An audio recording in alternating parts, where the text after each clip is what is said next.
nuti Oromoon Gujii abbaa gadaatiin bulla. Nageelle kanaan duratti maqaa isii Qarsaa Bilbiloo jedhan. Dhakaa Baqee jedhan.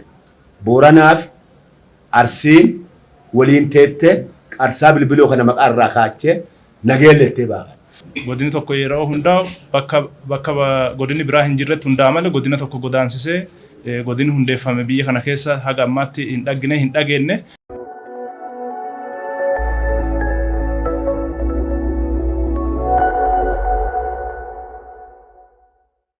Ani Galchuu Boruu jedhama. Ogeessa seeraatii fi hojii gaggeessaa olaanaa dhaabbata Kontomaa Daarimuuti. Har'a wanni asii walitti qabanneef akkuma beekamu gurraandhala 20 bara 2015 manni marii bulchiinsa kaabinee mootummaa naannoo Oromiyaa magaalaalee Oromiyaa hedduu walitti makuun akkasumas immoo godinaalee Oromiyaa 20 turan irratti godina tokko godina Boorana Bahaa hundeessuun isaa hin beekama. Godina Boorana Bahaa hundeessuun godina Gujii kan turte magaalaa Nageellee Gujii irraa fuudhuun godina Gujii achi keessaa baasuun gara Adoolaa Reeddeetti keessaa godaanaa jechuun godina Booranaa Bahaa ammoo magaalaa isii magaalaa Nageellee magaalaa guddoo godina Gujii ka turte magaalli godina Booranaa Bahaa achirratti akka hundeeffame murteesseen mormiin bal'aan hawaasa godinaalee Gujii lamaaniinuu geggeeffamaa turee jira. Murtiin kun tokkoffaa uummata hin mariisinne uummata irratti hirmaanne murtii seeraan alaati. Godini tokko yeroo hundaa'u bakka godini biraa hin jirretti hundaa'aa malee godina tokko godaansisee godini hundeeffame biyya kana keessa haga ammaatti hin dhageenye. Murtiin kun uummata baay'ee mufachiise. Kanaan wal qabate uummati mormee jira. Murtiin aadaa, seenaa, duudhaa fi hariiroo uummata sadiinuu godina Gujii, godina Baalee, godina Booranaalle bifa hirmaachisinii fi bifa mariisifamanii waan geggeeffameef uummati mufatee mormii kaasee jira. Mormii kana hordofuun abbootiin gadaatii fi jaarsoliin biyyaa karaa nagayaatiin dhadhee murtiin haqa qabeessan ta'in kun akka inni nurraa ka'u akka inni haqamu mootummaan murtii hawaasa hunda gammachiisuu danda'u godinaalee sadiin iyyuu fuudhuu dandeettu akka murteessu ni gaafanna jechuun jaaroliin biyyaa iyyannoo isaanii barreeffatanii waajjiraalee ministeerota garaagaraa galchaniiranii waajjira muummicha ministeeraa dabalatee jechuudha. Galchanii jiranii bifuma saniin waan uummata keessa deemisaa jiru komii uummati qabu komii san miidiyaaleef ibsa kenniisaaf asitti dhaggamne gabaabuma akkana fakkaata. Na cinaa jaaroliin biyyaa jiru isaanilleen yaada irratti dabaluu jechuudha. Maqaan kiyya Duuba Qumbii jedhanii godina Gujii Bayaarraa magaalaa Shaakkisoo irraa dhufe. Akkuma amma obboleessi keenya dubbate kana godini Gujii kun haga hundeeffame waggaa 21. Waggaa 21 ka ture. Adoo mootummaan naannoo Oromiyaa adoo nun gaafatin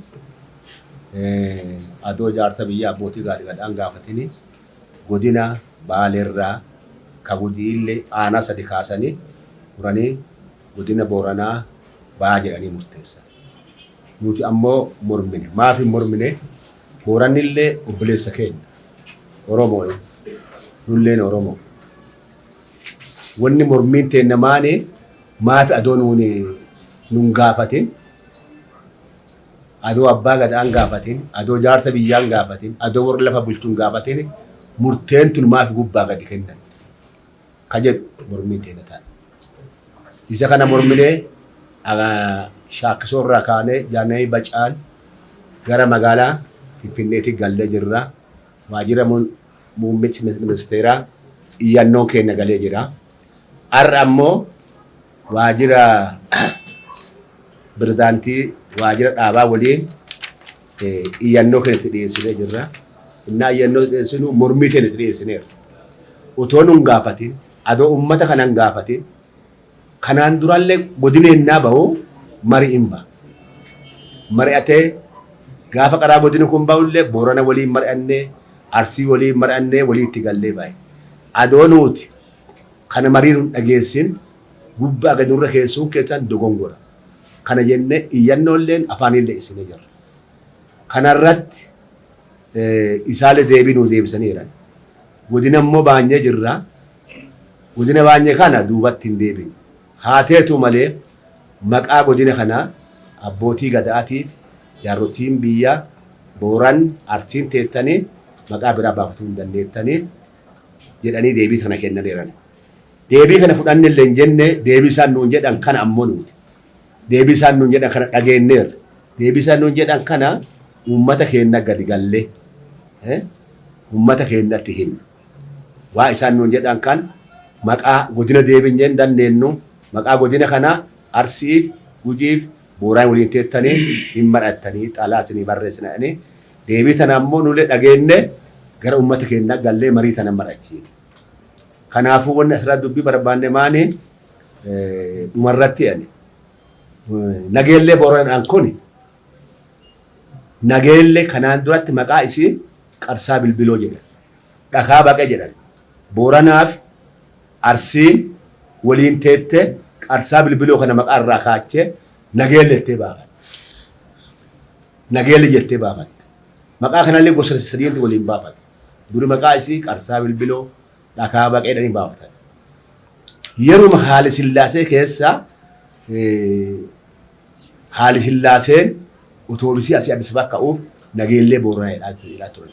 Jalqaballee maqaan nageellee kuni Booranaa fi Gujii Arsii waliin baafatee kanaafuu mormiin teena irra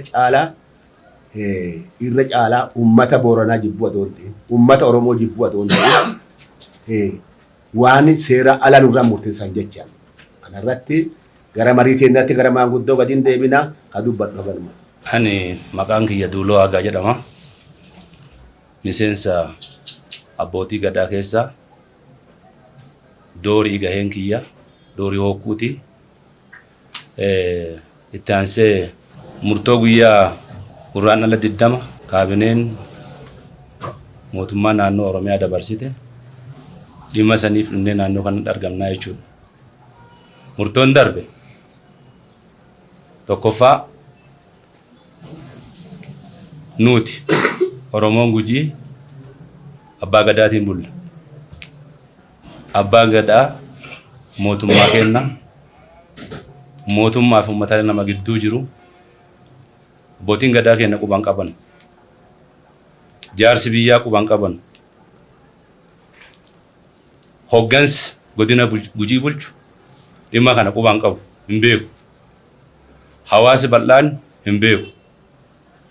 Akkuma murtoon kun darbeen hiriirri guddaan aanalee godina Gujii keessa gaggeeffame.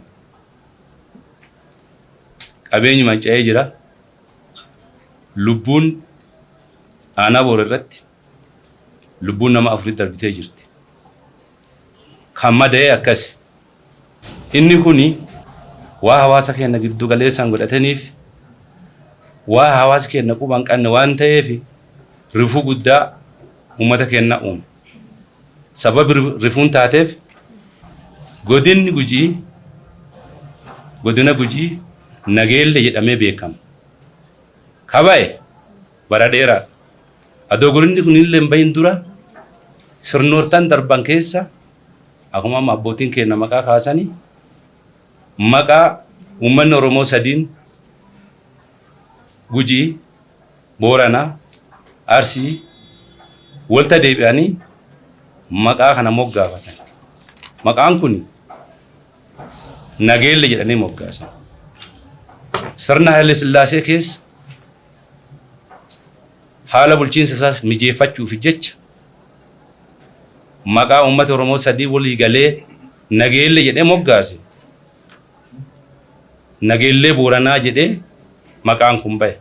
Gaafa kana uummata Oromoo Gujii saba bal'aa osoo ta'ee jiru maqaa kana waliin bulaa ture. Boodarra hawaasa bal'aa waan ta'eef godina gaafate bara 1994 mootummaan naannoo Oromiyaa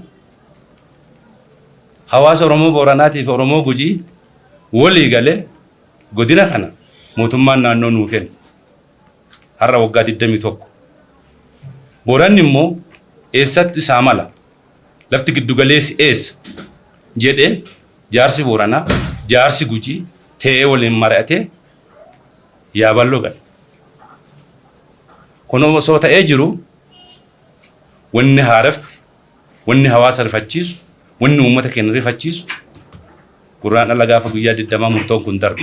Murtoon kun miidiyaan darbe mootummaa hawaasa bulchu, mootummaa hawaasa hoogganu gahee guddaa akka mootummaan qabuun beenu. So hawaasa keenya mari'atiin rakkoo akka kanaa nurra dhaqqabee jechuudha. Erga dhaqqabeen booda egaa lubbuun ijoollee barataa namoota hedduu darbee booda hawaasa kana jaarsi biyyaa abbootiin gadaa dura dhaabatte qabeenyallee balleessina lubbuun namaallee akka hin banne jedhee qaama mootummaa bira dhaabbate falmii fi godinaa bahee naannoo kana dhufee jechuudha. Gaafa dhufu komisaa mootummaa federaalaa jalqabee waajjira muummicha ministeeraa jalqabee sadarkaa raayyaa ittisa biyyaatti sadarkaa federaal poolisiitti sadarkaa mirga warra mirga dhala namaa kabachiisutti sadarkaa waajjira paartiitti sadarkaa ministeera nageenyaatti sektoraalee sadarkaa federaalee biirooleen sadarkaa federaalaa jiranu 8 karaa ifa ta'een iyyannoo keenya komii keenya tokko lama jennee barreeffannee jirra. Barreeffachuu qofaa miti galchinee jirra. Sadarkaa naannootti waajjira pirezidaantii waajjira paartii badhaadhinaa guyyaa har'aa seennee dhaqqabsiifannee itti kennannee jirra. Guyyaa har'aa immoo yaamicha nu godhanii jaaroliin biyyaatii fi abbootiin gadaa achi dhaqnee gaaffii kana dhiyeeffanne. Gaaffii kana gaafannee isaalleen yaada keenya fuudhanii wanti raawwatame si mariisisuu dhabuun jaarsa biyyaa mariisisuu dhabuun abbaa gadaa mariisisuu dhabuun hawaasa mariisisuu dhabuun hanqina ta'uu danda'a. Isa uumameef nagaa barbaanna. Nuti kana raawwanneef misoomaaf guddina biyyaatiif nageenyaaf Oromoo tokkoomsuuf akkaataa jedhuun yaada nuu kennanii turan. Isa immoo maqaa godinaa jedhu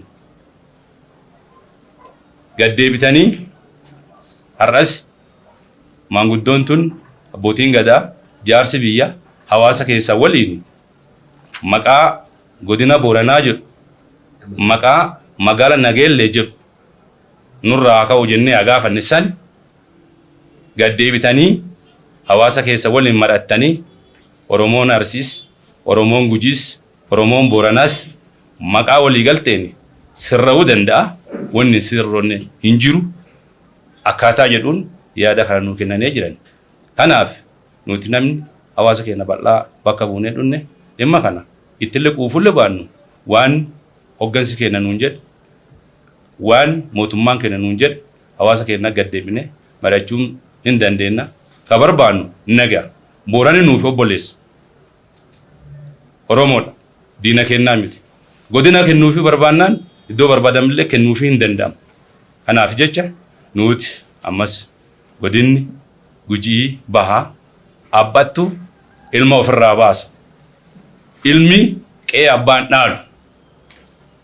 Seenaa Oromoo kam keessatti falmiin nuti falmifel isa kana waan ta'eef godina baasuu barbaannaan kabiraa baasuun hin danda'ama. Iddoo barbaadame Booranaa kennuun hin danda'ama. Kun karaa kanaan hin ta'u jennee yaada keenya karaa kanaan ibsannee jirra waan ta'eef ulfaadha galatooma.